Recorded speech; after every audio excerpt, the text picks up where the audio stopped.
you're Malcolm Morrison. You have been a student of mine in music and in guitar, and we're also good friends. And we've known each other, I think, since 2011. Yeah, 2011 or 2012. No, maybe 20. Yeah, I would have to dig through Gmail or something like that. Yeah. And then, interesting thing is, you pivoted in your scholarly endeavors. I think, and you could probably elaborate on this for the audience. But you were initially in English or English literature. I was in history. History. Yeah. So I started history, and then I sort of had this like mini pivot to try and do math, and then I just pivoted back and finished the history. Just finished that degree, and then like right away into computer science, like, or computer systems tech, so more like networking and stuff. Mm. And and then into security right after that. And then now I work at the Mint, the Royal Canadian Mints. Nice. And what's your position there? Cyber Security Analyst. We manage like, I don't know, 20 different technologies. It's pretty busy. Interesting. Email gateway. We manage all the proxies. There's a team of us. Manage like all the auditing and stuff, like Quest change auditor. Yeah, it's pretty busy. So you are a packet sniffer extraordinaire. Yeah. I would say so. Nice. So how have you... plenty, yeah. How have you been? Good. Yeah, working at home. Yeah? It's kind of... I don't know. I don't really like it that much. Oh no? How come? I don't know. I like being in the office and like... I don't know. I feel like I always have to talk to people to work through issues sometimes, just to even talk about them, just to solve it. But at home, it's just like, I don't know. Yeah. Suffering alone, I guess. I don't know. Do you think that people are working at the same capacity, or are their work habits changing? Capacity. My team, depends.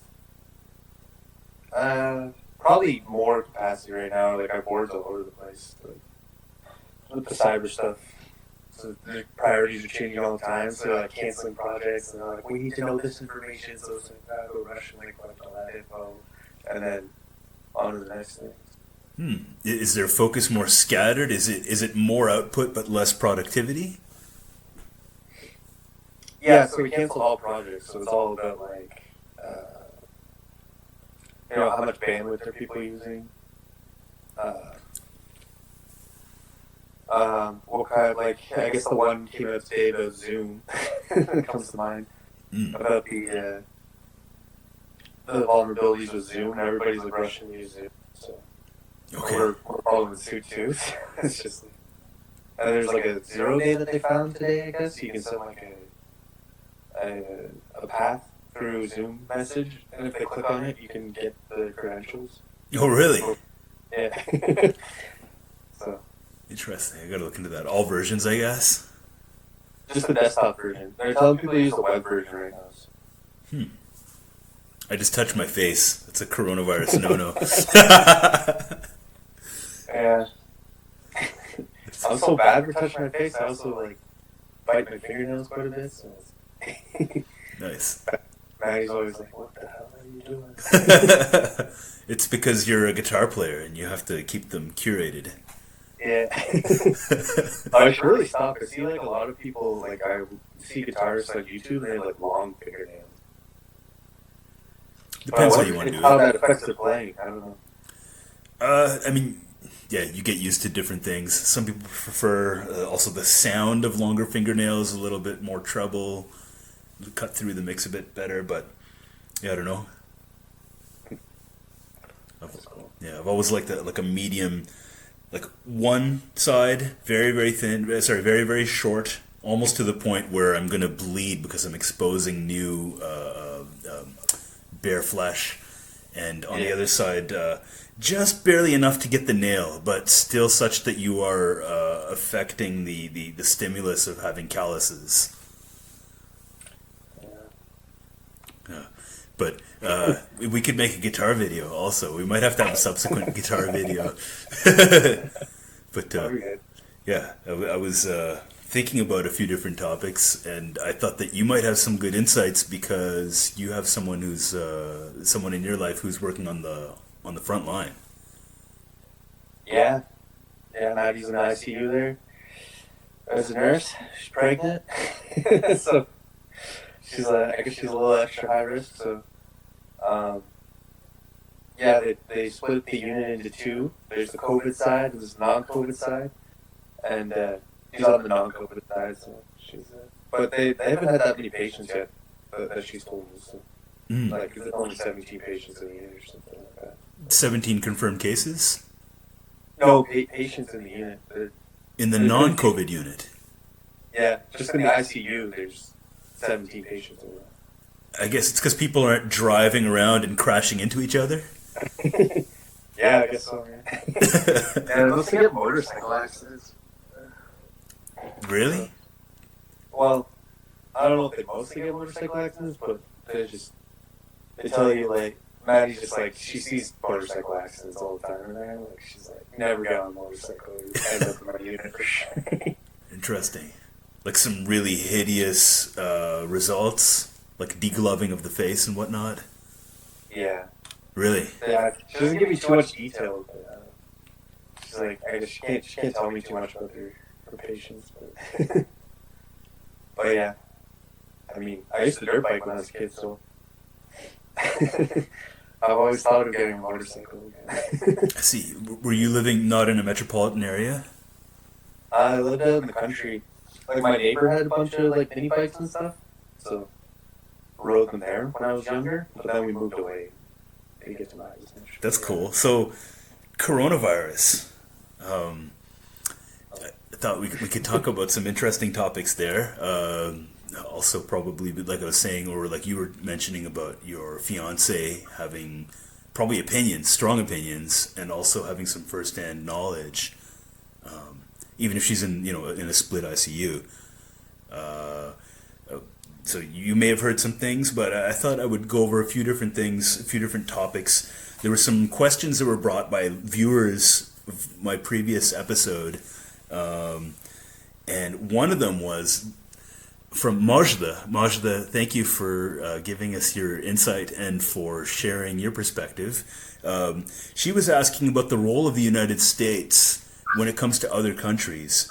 So I think that the example that she was describing was that the United States is always there to provide military assistance in international conflicts and perhaps reap the rewards and gain some leverage in the aftermath. And I'm sure that we probably have similar perspectives on that. We both kind of come from an anti-war type of mentality. Maybe we're similarly aged. I think I'm probably, like 10 years older? So not ultra similarly. I'm 27. Sorry? I'm 27. So. Okay, and I'm, who knows? No, I'm 38. So yeah, about 10 years there. Yeah. So, like, for me, I was indoctrinated, or we'll say, my anti-war stance was as a, how could you say it, like, a very left-wing, anti-Bush, anti-neocon, weapons of mass destruction my ass type of thing. That was my wake-up call to actually start paying attention to politics and have an opinion. Before that, it was just kind of... And this also might be an extension of that in some regards, but I was more or less parroting that which I heard in my surroundings and thinking that, like, okay, that's the right way to be thinking about this minor political issue or that one, We should have more stuff for people that have less, and that was kind of the main way of thinking when you're a student growing up in the nation's capital. But this wasn't really forming my own opinions, I don't think, until I started to think about the war effort and about the evidence that was being criticized, I guess, by like people like, what was his face? was that filmmaker who made Fahrenheit 9/11? Oh, Michael Moore? Yes, Yeah. Michael Moore. So he had an effect on a lot of us young adults when we're in our early 20s and seeing that for the first time, and then seeing Bush's face. So Yeah, basically America's evil. yeah, Or like the government, yeah. America, get that oil. Yeah. But so in this case, it's a little bit different because there's some issues like, for example, wanting to prevent worsening conditions abroad, wanting to make sure that there are still international entities with which to do business or have the capacity to provide a demand for business internationally. Also, just traveling for leisure or whatever. Yeah, there's a lot of reasons why they would have an interest in making sure that other countries come out of this in a positive way. But how much responsibility should a country like the United States have, and what are the factors that would cause us to evaluate them as having a certain set amount of responsibility? For example, their prosperity, and also maybe their accountability for certain international affairs. Wondering if you have some opinions on that. Well, I don't think they're going to support anybody, personally. Not? I mean, they might send aid after they've dealt with what they've dealt with. I guess they sent some stuff to China, didn't they, before So they sent some supplies and stuff? I've heard that. I don't know if that's true. I think I heard that they sent. I've heard a couple things, and I didn't do my due diligence. I should have checked out to see what's the value, what they've sent out to whom, and in what format.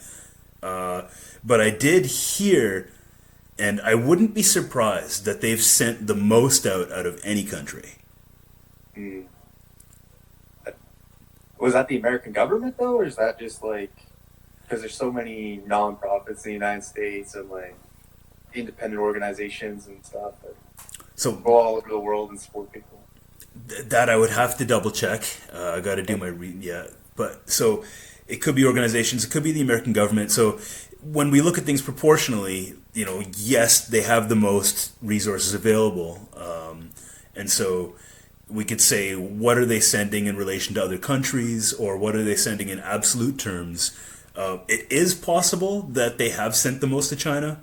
And it could be for different reasons, and it could be in a limited scope. Maybe it's just for their virologists or something, or people working in bioweapons labs in Wuhan. But it's tough to really say. But let's assume that they've not done very much, or they've done like the minimum amount to seem modest. Is it their responsibility to make sure that this is not as big of a problem abroad? Man, that's tricky. It's an ethics question. I guess to me, it's just like, what way do you come at it from? Do you come at it from like America's just a country and they have to like look after themselves, or do you come after it like, America's messed up so many places around the world through like economic pressure and stuff like that, but that they owe it to some of these countries to help them out. Mm-hmm. I don't know. And so some would look at like Libya and be like, "What the fuck?" And so like you got to make up for that. You got to show you're sorry. And other countries like Iraq and in some cases, who knows, because it's a contentious issue in retrospect. But others would say that the United States has spread prosperity, or even in the rebuilding of countries they destroyed, they came out stronger in the end. And depending on who you are and what period you're looking at, there's probably opinions about certain countries there. It's probably within each country, people either, I don't know, did well or are worse off now. I don't think you can nail it down. But maybe there's a couple countries you could say they messed up pretty bad, but certainly, they completely rebuilt Europe after World War II, so they can't complain about America too much. A lot of those Eastern European countries, I think, are definitely better off now than under the Soviets. Mm. That was pretty bad. Good points. Good points. So I'm just trying to think, like, do they have a moral responsibility to do it, or is it just? I would think they would do it if it served their self-interest more. mm-hmm. And I think it would serve their self-interest to help countries out with COVID-19. I think so too. Yeah, that almost sounds like an objectivist's argument for I guess taking a proper lens to actions that benefit others and saying it's not an act of altruism; it's just rational. Yeah. I'm probably just picking up on I'm reading like a book right now, like History of Warfare, and it's just talking about like how just kind of saying like how warfare tends to not benefit a lot of people, and so it's not like, and in a lot of different societies, it's more like a ritual thing than or a cultural thing than like a human nature thing. So it doesn't benefit them in the immediate sense, or yeah. How is that being qualified?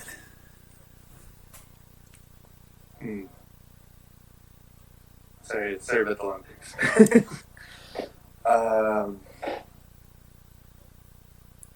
I guess.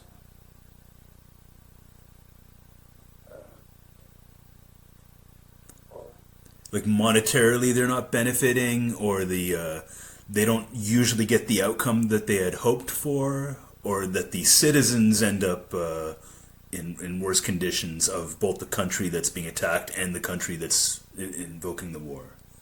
I think countries that cooperate better are more productive than the ones that engage in constant warfare. So they kind of like get ahead of them economically. So, like perhaps South Korea over the past, since the 1970s, for example, they've not really been in, they're technically in a war, but there's not really too many skirmishes going on there. Yeah, they had no allies at all. I guess China. But... South Korea or North Korea? Oh, North Korea. Yeah, let's think South Korea. South Korea? Yeah, so South Korea and North Korea are technically at war with one another and have been since the 40s, but they've not really had too many conflicts and loss of life, not any active battles in a very long time. Yeah, sorry, I'm just thinking about it because I feel like I'm getting off. I think the point of the book is he's trying to argue that warfare is not like ingrained into humans. Like it's not like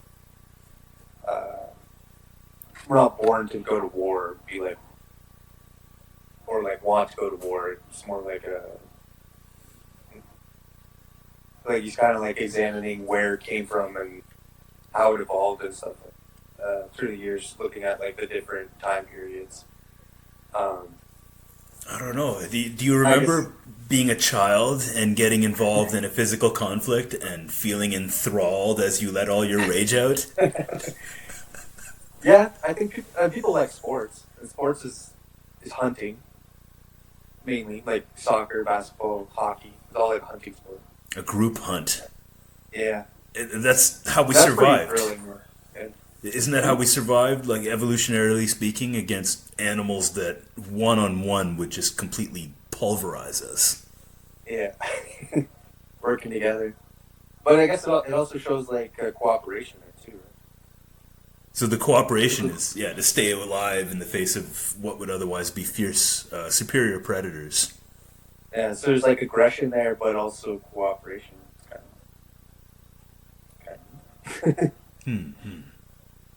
Interesting. So who's this author? Books right here. Yeah, let's see the book. This is not a plug, by the way. We're not sponsored. Sorry. That's fine. This one? History of Warfare. Yeah. John Keegan? Yeah, John Keegan. Just a little bit through it. Interesting. Okay. Pretty cool. So based on this overall distillation, without having finished the book, you're saying that we don't ideally choose a state of war to get the most benefit societally, that we ideally have some sort of contracts of cooperation. Yeah, I don't. The book. That's not really. I feel like that's more something I feel like I'm observing from the book rather than in the book itself. So, I don't want to. I don't want to say that and then someone be like, "That's not how." Okay, it's not necessarily his stance. No, it's more like he's just analyzing like different cultures and like their different types of warfare that they practice, Hmm. and then just trying to. Like the first part of the book, he's just kind of say that Clausewitz is wrong, that war's not politics by other methods, or whatever that saying is. Have you heard that saying? Hmm. War is politics by a different method. Or by any method.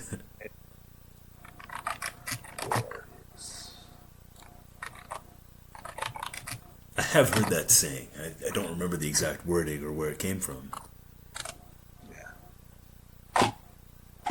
yeah. War is politics by other means. Yes, Clausewitz.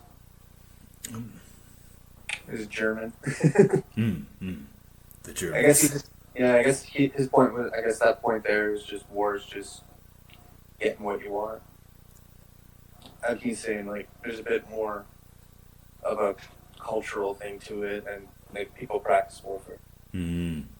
Also, different cultures. So. Okay. And it's not always like to gain economics. Sometimes it can be religious. Mm-hmm. Well, geopolitical interest, resource, securing resources, and securing interest for future. But, yeah. So I guess we can agree that it is in their interest to make some kind of contributions, to make some effort to ensure that other countries, especially those that they trade with the most or that have the most geopolitical influence, are going to come out of this functional and hopefully functionally comparable to as they were before. But yeah, I guess I'd probably say the United States they probably have an interest in keeping, like you're saying, the countries that they trade with the most, they should probably help them as much as possible. Mm-hmm. China? Yeah. But I guess I also have an interest in seeing China not do as well. Yeah, that's a really complicated one. Yeah. Especially there was a lot of criticism for even mentioning that the virus could have originated from China. Yeah, I heard. Was there conspiracy theories in China floating around that the Americans had like implemented coronavirus like as a chemical warfare or something like that? Yeah, I don't know. I just see these things like fleetingly, like as I go through the news. So there's a variety of such conspiracy theories, probably coming from many different places, but I'm sure it would be a popular one for the Chinese. Also, for maybe some of those, how would you say it? The Tea Party people. The libertarians, or people that are against state, people that are against government as an imperialist. There's a lot of different critiques that might find that popular, and it's also one that I've seen. I remember back 2010, 2009, I was listening to some pretty kooky sources, and there was one where they were talking about how in 2020 there was going to be a flu-like virus that's released in China. Of course, they were saying it was going to wipe out like 50% of the population or something like that, and it was going to create World War III, or that it would be World War III. But yeah, so it's pretty exciting and dramatic, and so yeah, it's definitely not outside of the realm of possibility. But of course, it's probably good to stick to the facts and try to have the most sensible interpretations, or the ones that are easiest to make decisions from. Yeah, the thing with conspiracy theories, I always think about and like the people at the top. I think conspiracy theories sometimes they give them too much credit. Like they're too crafty, or they're too knowledgeable about the kind of. Those who form the conspiracy theories are giving too much credit to those at the top. Yeah, yeah, that's what. Like, I'm sure. I don't know. There's definitely smarter people than me out there, but I just mean, I don't know if they're. I guess I wonder. I wonder what the limit of how intelligent they actually are, and it's possible that there's people that are dumber than you above you as well in society. So, Mm-hmm. It's probably quite a range in all kinds of disciplines and at all levels of hierarchy. There's, yeah, I mean, there's going to be generalities in that curve, but yeah. But so when I think about that, I think of someone not so dissimilar from me, like thinking out and planning these conspiracy theories, and I'm like, that would there's a lot of information you have to have that other people don't have, or which I guess they do have because they're in top positions. But I mean, some of the ones like developing a super bug and then deploying it against another nation like that. So that would take quite a bit of secrecy and quite a few people, I think, to get on board to not blow the whistle on something that bad. certainly, and also if you are entertaining the realm of conspiracies, it's so. I was going to get to another point about how we don't really need for it to be conspiracy for all sorts of other things to be inferred from it. But let's say for a moment that it is a conspiracy and that it's not even by the Americans, it could be by the Chinese, and a lot of people are leaning that way because supposedly, and this is another thing that I haven't done my due diligence in, but supposedly in Wuhan there is the highest level bioweapons lab in all of China. And there's also a few other issues there. Like Wuhan had some of the worst pollution in China. They also had opened up, or they were going to open up some new garbage incinerators there. And so Wuhan had some really large-scale protests, supposedly unprecedented for the modern era of China, just last year. So other factors that could play in, or that might just be a coincidence, but I don't think they're protesting now. If that were the case, but if China wanted to have some kind of a or not even for like a bio war, but even just to shake things up a little bit, to create some financial turmoil such that they could, gain some advantage, perhaps making some financial moves at the right time that they were able to anticipate, they could, or bring about the communist revolution. That too. That too. That's a whole other discussion there too. But another one that maybe we can get into as well.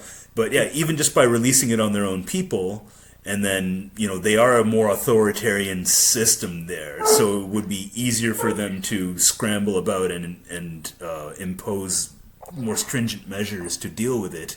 But you wouldn't have the same case in the countries that they're competing against. So. That could be another way to look at it. Mm. But again, this is That's pretty calculating.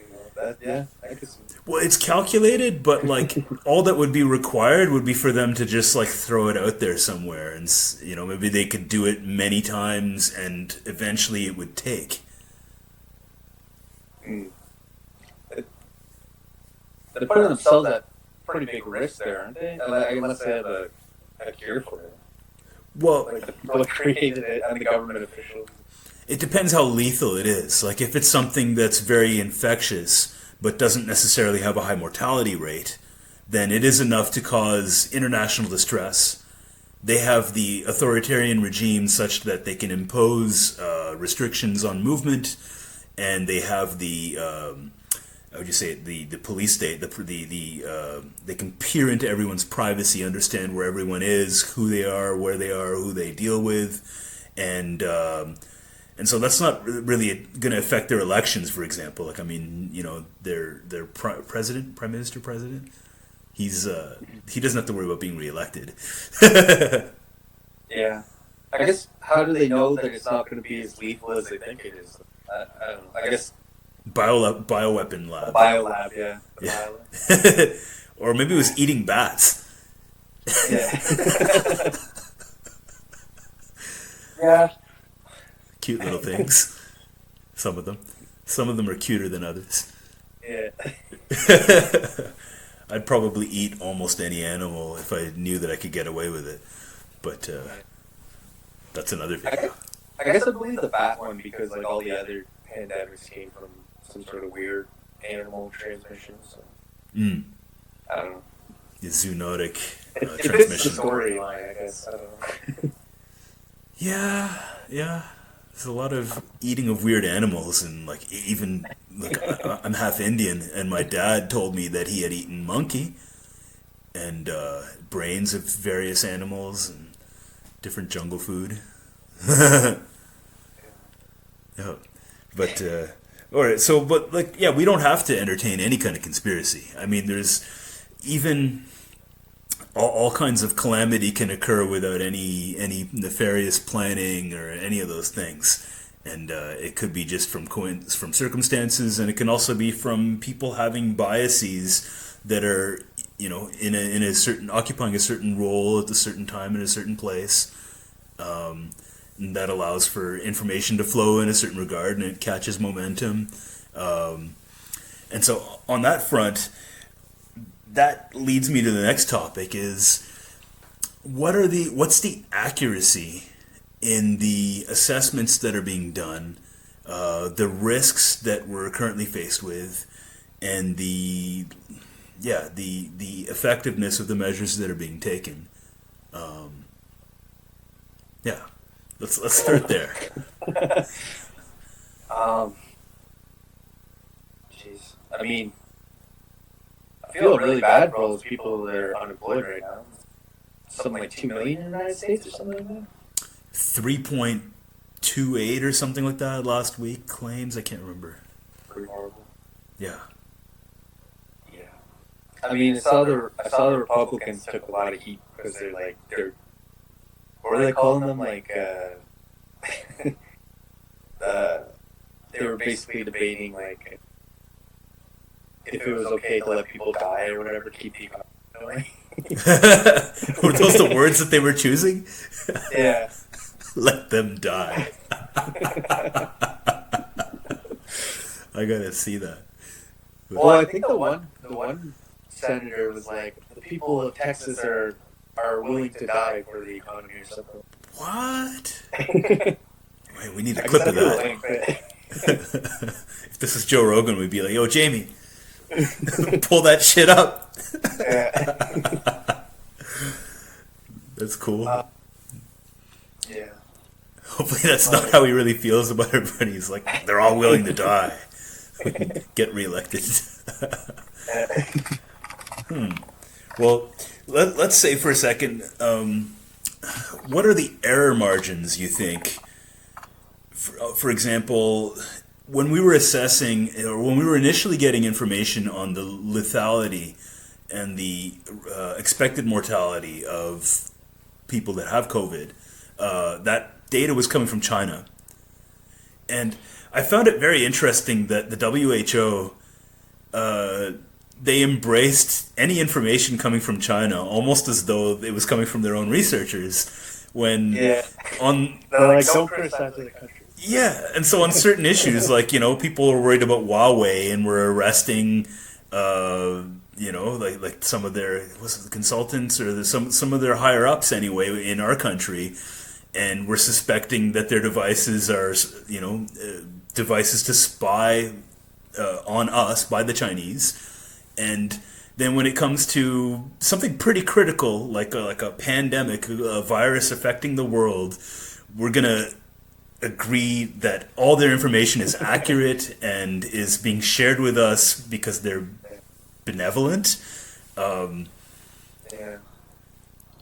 I find it really, like, I don't, like, they're saying there's only 80,000 cases in China, and now there's, like, going down and there's like 0 or something. There's 0. They've like fixed it, so we just got to do everything China did, and then we'll also have 0. Well, that's perfect. Yeah. It's just, it's bizarre. Be like China.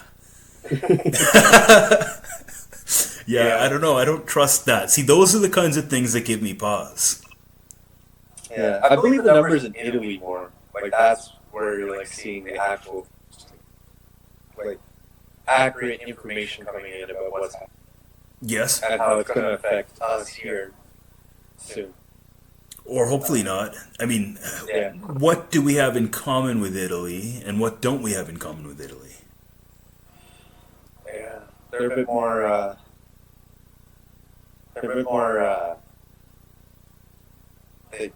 I guess, I don't know. It seems like they're more close quarters, I guess. Like, our society is more, like, spread out.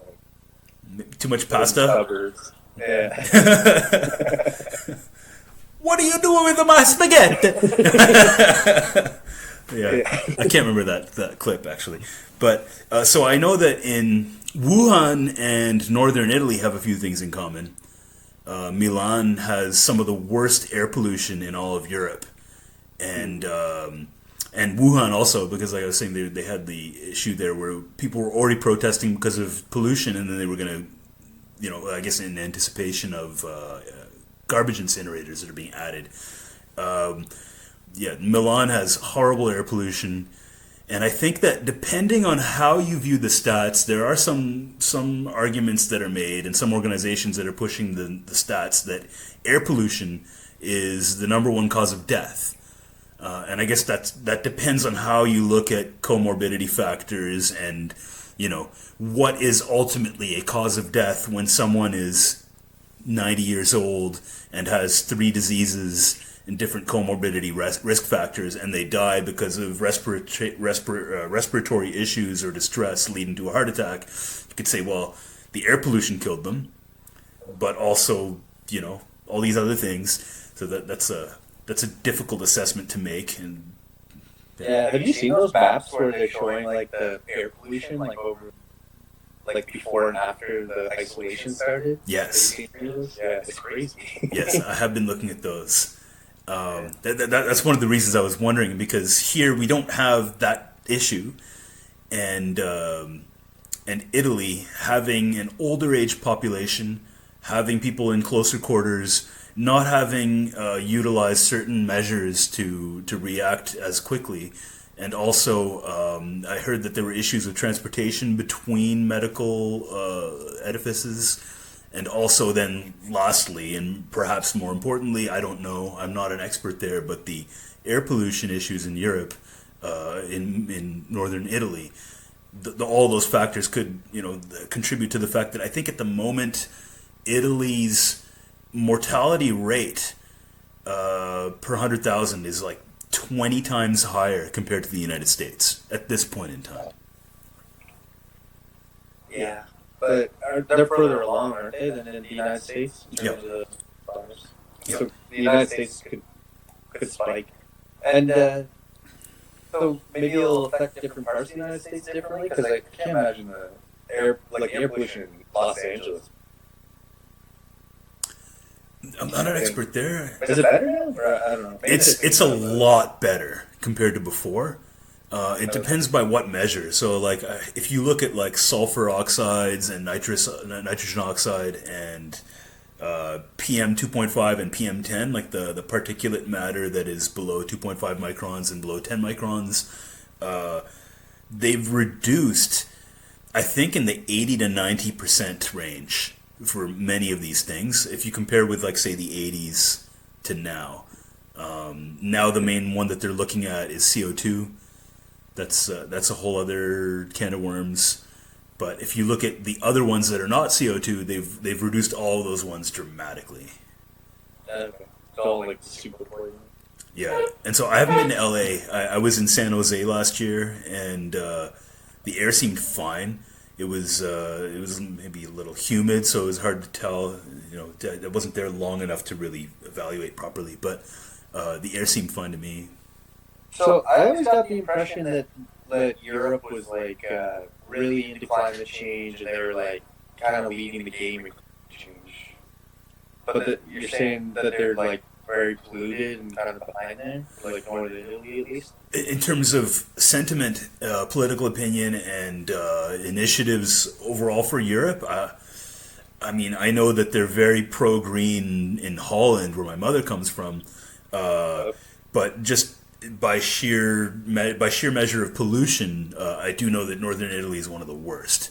And I was looking at some research papers from the 90s and 2000s where they were saying that Italy is a huge problem with air pollution. Have you watched? This is kind of making me think of. Have you watched Dirty Money on Netflix though? No, I haven't. I kind of opted out of Netflix a few years now.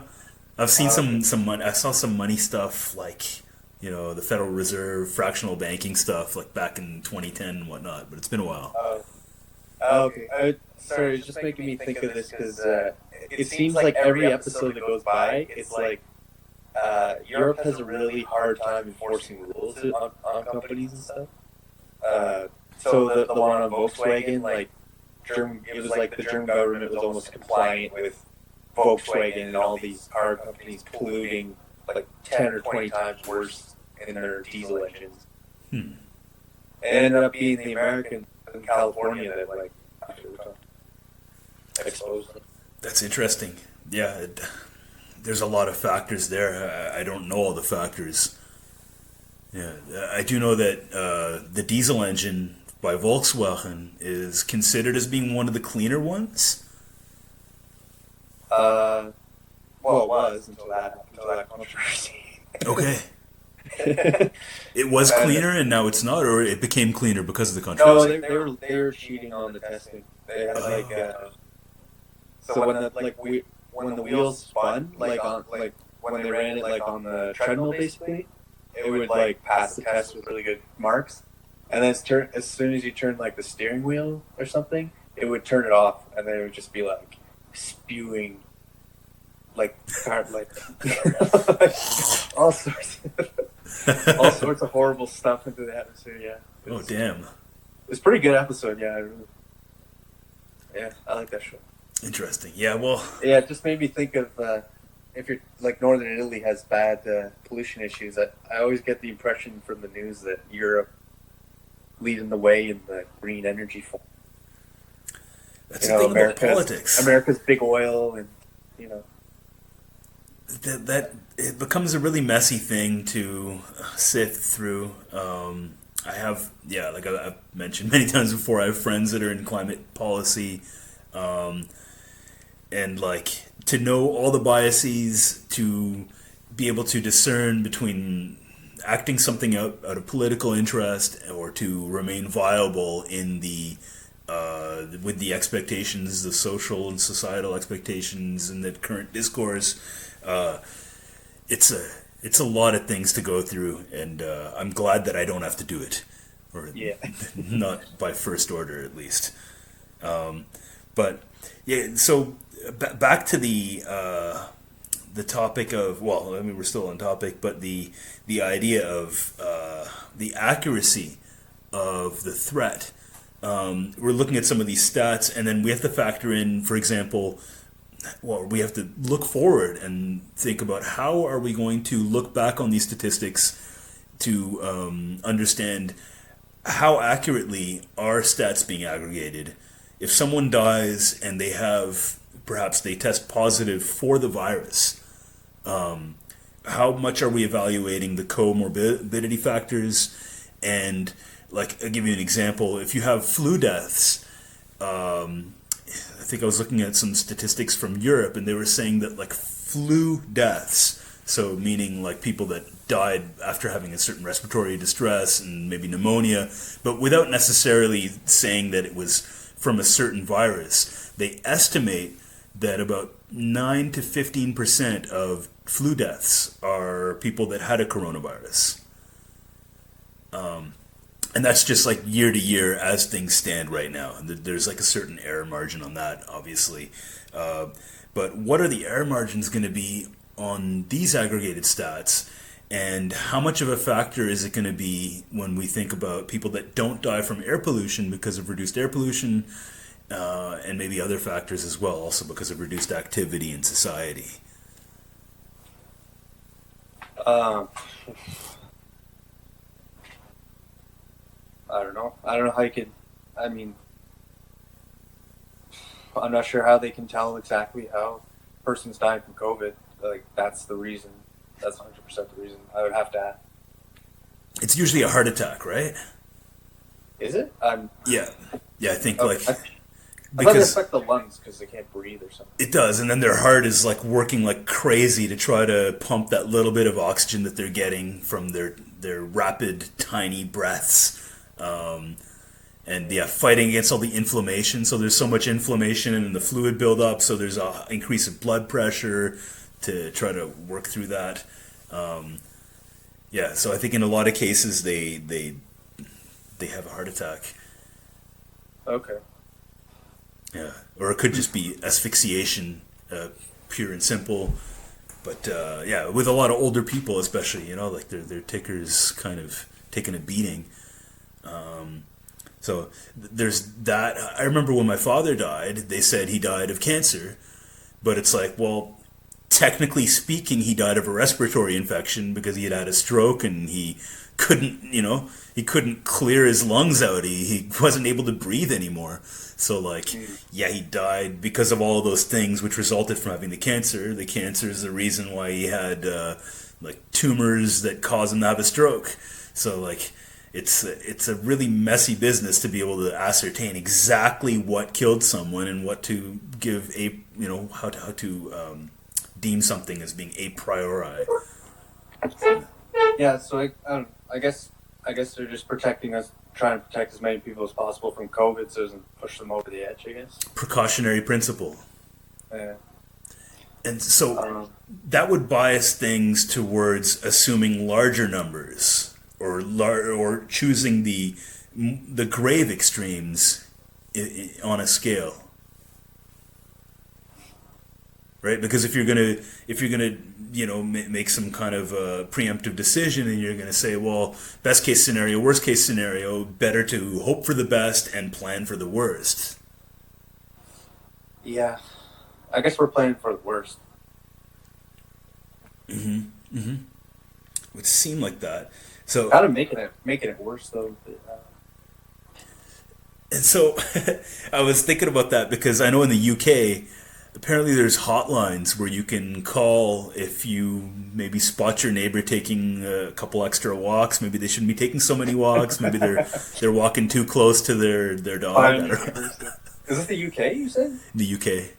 Oh, okay. I thought the UK, it seemed like they were going to go with we'll just do business as normal, and if you're 70 plus, you stay inside.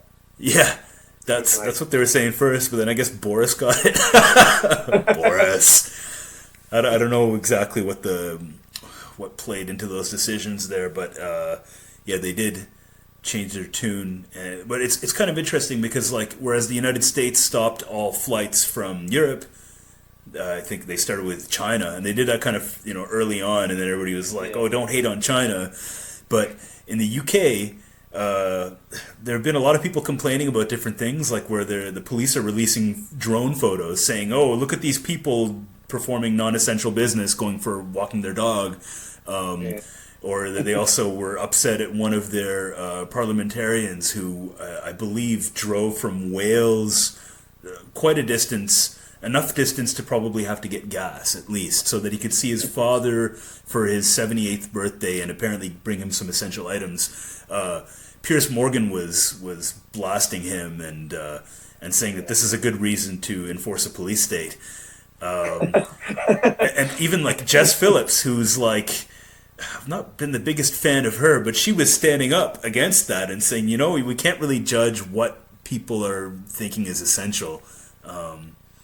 So I thought it's interesting that, like, in the UK, they're applying these measures, but they're not preventing flights. They're not testing all the passengers that are coming through the airport. I thought it's kind of a bit of a cognitive dissonance when you try to tangle with that. Yeah. I don't know what they're thinking there. That's just, I guess I could kind of see have the 7-year-old self-isolate, how that kind of made sense. Yeah, you gotta like, they're not leaving anybody individual rights, eh? It's just... And that's the thing. And so here we're going to be, I guess, cooped up till July or August. That's what they're saying. Yeah. And so, I think they're saying it'll last the end of the summer, probably. And so, what is the degree of enforcement? Do you think that it's going to get more strict, or do you think that it's about as strict as it's going to get right now, where they're just kind of waving their fingers at us? I mean, I hope it just stays how it is. It seems... Well, actually, I hope they would open up some stuff a bit more, actually. So, do you notice, if you go for a walk outside and you spot someone else and they're walking and you're like, I see you, you see me, do you sort of suspect each other of a bit of dissent? No, I see tons of people outside when I go for a walk. Oh, yeah? Yeah, I live down by the Dow's Lake, so there's lots of people out there going on runs and bike rides. Okay. I think you got to get out of the house, though. But you can't just stay cooped up all day. Mm.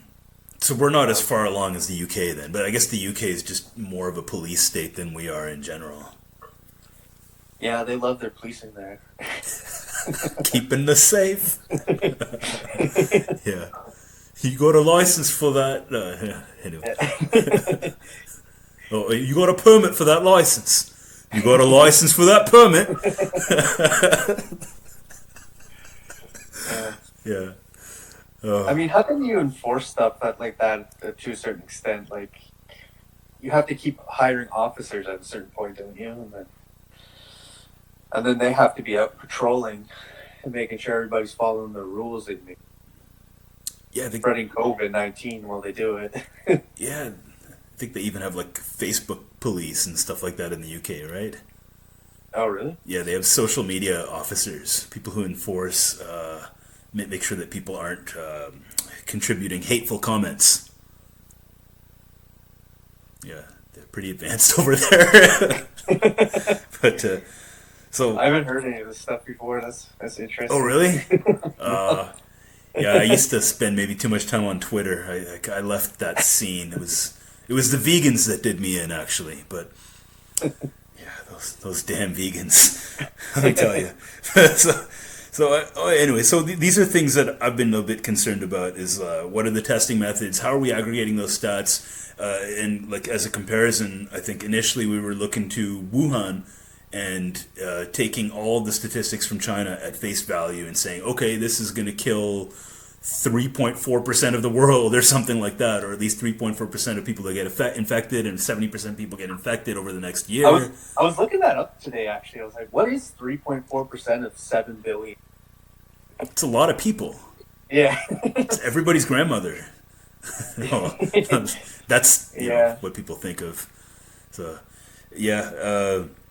And so, that's enough to sway people towards, begging to have measures enforced because nobody wants to lose their grandmother. And I don't know about you. Have you ever had pneumonia? No. Oh, so I've had pneumonia at least 3 times. Once actually through diagnosis, and that was when I realized that I had had pneumonia before because I had had worse than what that was when I was diagnosed. So I know what it's like. It's not fun. And apparently if this kind of virus can set one into a state of that very quickly, or at least if you have the history of certain predispositions towards it, then I was diagnosed with asthma growing up, and I had issues with breathing I think a lot of it was because like no one taught me how to breathe athletically, and I was always breathing out of my mouth. Yeah. But so I was concerned about how some of those stats are being aggregated because of how it might affect everything else that we do. But of course, we want to do the right thing. We want to make sure that we don't completely destroy the economy by having everyone get sick and having the worst calamity possible. So we are doing sensible things. I'm trying not to touch my face. Sorry, I got like a completely off-topic question. Of course.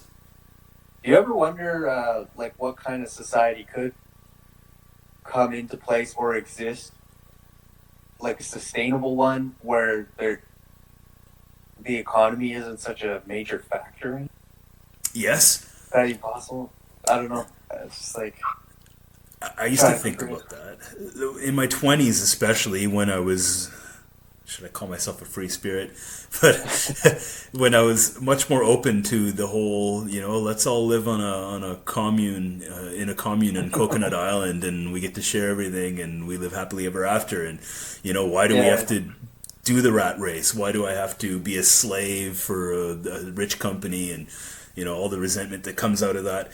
And so I've thought about that, and I think that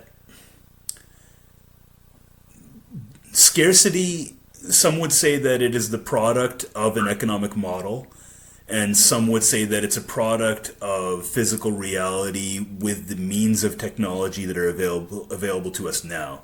An argument against that would say that, well, because of the economic model, the rate of availability and technological progression is not maximized, or is not the artifacts that are born of technological production are not ubiquitous to the regular populace. And a counter argument would be, well, if you didn't have the economic model, you wouldn't have those hungry companies that are coming up with innovations. And so for me, it gets really complicated, and I think that whenever I see those arguments take place, everybody gets kind of stuck in their own bubble.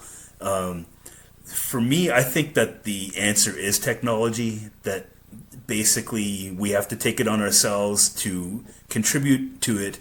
And part of that is by having certain skill sets, but another part of it is just by having the disposition to engaging in honest dialogue, so that we are talking about better ideas that are productive conversations instead of the same rah-rah political divide that always takes place. Yeah, I was just thinking about it just because, like, the COVID thing, the network, like, seemed like the economy just melted down, but, like, I guess, the stores are still open. It's just like, it doesn't seem like a lot of people are working right now. It's mostly like a lot of people are watching Netflix, apparently. Yeah. It's just like, I don't know. It was making me wonder how much work actually goes on that's like really important. I don't know how much of it is. Yes. So I worked in the public sector for many years, and working there, and it could have just been the places where I was working. I did work at several. I would often wonder if this whole division were to disappear, would anyone notice? Maybe the budget withstanding, but I that plagued me for many years, and that's why I got out of it. Working in private sector, at the very I feel for some of those sectors, like if it's a science sector, I would feel for that because no one would notice if it disappeared. But their stuff is more. I find it sometimes hard to measure. Like you can go years without a lot of progress, especially if you're like hunting down scientific discoveries. So if you're performing scientific research with public funding? Yeah. Because there's divisions that do that, I think. NRC? Yeah. National Research Canada. And they also issue grants. So they give grants to private companies. I'll give it like a good example. I have a friend, Jerome Iacovella of Cherry Corporation. He's also the inventor of the EC programming language. It's a C superset with a Oh yeah, I think I met him. You must Did we go to have. that programming thing? Yeah, you came to one of those meetups. I used to co-host a meetup with him to promote his stuff because he taught me a lot, and really great guy. And I hope to have him on here too. He's got some strong opinions, especially about climate change. I thought it would be a good discussion. But he is it pro or against climate change? well, I don't know if he's like for climate change. Like, let's change the climate. What's the preview to him coming? He wants to see us enact measures that take it into consideration very strongly. Okay. I think that he and I have a lot of similar opinions, especially when it comes to technology and rights. But yeah, I think that in his case, for many years, he invented a language and he made libraries with it, and he made a whole ecosystem lending towards creating graphics and geospatial technology. And now he's getting funding from NRC grants initiatives. I'm not really sure into details, but basically he's doing stuff that advances technology because his work is being done his contributions are being utilized in ecological studies, climate studies, anything that can benefit from tracking information geospatially. And so for him, I think that he has to fulfill some requirements of certain projects, over a temporal range. And so, that allows him to get the next grant. So in that capacity, there's some kind of accountability. Also, there's the SHRED system. I don't know if you've heard of SHRED, but private companies, if they can prove that they have undertaken some attempt to improve technology or to take a risk and do something that's not been done before, then they can seek reimbursement with public funds. Okay. So there's that, and then the rest would be, like if you look at, well, not the rest, but I mean another big part of it would be looking at universities and having researchers there who get public funding as well. How well funded is that stuff? Like, I wonder if you put more into it, or I don't know. How much? For example, climate science at Ottawa U. Yeah. It exists. I don't know to what degree, but I do know that it exists and that it creates a lot of specializations also. So that's also something worthy of discussion, I think. But bias factors can exist, and sometimes you need those bias factors because otherwise you wouldn't look into certain things. And sometimes if you don't look into something, then you get surprised later on. So it's important to have them. It's also important to recognize that they exist so that you can keep a rational frame. But yeah, there's, for example, even in this COVID crisis, there's virologists who, you get some degree of importance for having your work recognized. There's data science being utilized. There's epidemiologists. There's health policy experts. There's a lot of reasons to have a bias, and maybe it's necessary, and maybe there's a lot of good things that can come out of it because we will push technology in certain regards. People want to maybe have the flexibility of working from home. That's a bias. And also maybe the expectations that have changed in your life. There's fewer social expectations. I know that I save time not driving around, not having to show my face for a meeting. That means that I can get more of my own things done. I can maybe work for longer periods on my workplace assignments. There's a lot of biases. And then lastly, it is kind of like a get out of jail free card, at least in terms of social expectations, or at least even one's expectations of themselves. Maybe I don't want to enforce a certain goal that I had for 2020 because look what happened. Like the world almost ended, Yeah, I see a lot of that on the internet. Just like, oh, you should do whatever you want. So, I'm already in isolation right now. Or maybe it should be the opposite. Maybe this is the chance to step it up a notch and cut the fat. Yeah, learning, got extra time on the skill. Yeah. I mean, the one thing I've enjoyed about I can pick up my guitar and just do a chord progression and then just take 5 seconds to that. 5 minutes here or there, which is kind of nice. Yes, keeping that continuity so that your nervous system remains primed to certain tasks. Yeah. So you're cutting out quite a bit, like you're talking and then. Oh, really? And then it's just going silent. Yeah. Oh, I hope that's not on the final recording. I know that there was a screensaver thing going on here. I keep on tapping the phone. It's my wife's computer. It's not my fault. But that's cool. Though we've covered a lot of topics here. Do you want to maybe give a summary of what you're looking forward to out of this experience, and where you think this is? Where do you see us ending up maybe next year? Do you think that there's going to be permanent changes because of this, and will it be for the better? I think there'll be permanent changes to the healthcare system. Probably for the better preparedness. I think we'll probably just go back to normal, or hopefully sooner. Are we going to be allowed to shake hands? Yeah, I wonder if social mannerisms. I wonder if people wear masks all the time too. Like shinobi, like ninjas. Yeah.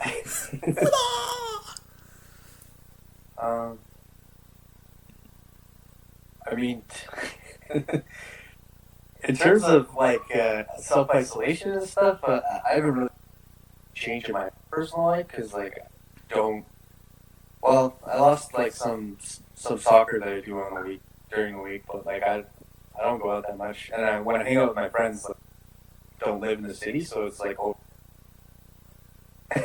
I'm like playing online, so. And then I just go out for walks still anyway. Supposed to. Actually, you were cutting out a little bit there, but I got that. You still mostly go for walks, like as you normally would. Yeah. I signed up for the gym, but that was only like, I was only going for a month with this COVID thing. Get a kettlebell. Quite a bit there. I would suggest to buy a kettlebell. Yeah, there's a lot of extras. Yeah, very versatile. How's your gym going? You're like you have mats down there? I got everything.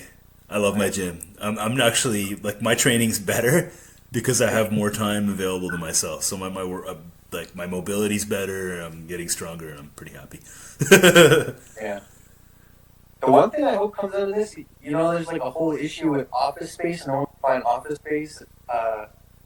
I think there was kind of like resistance to work at home a bit, and this is kind of just like, most people can work, or like a large chunk of people.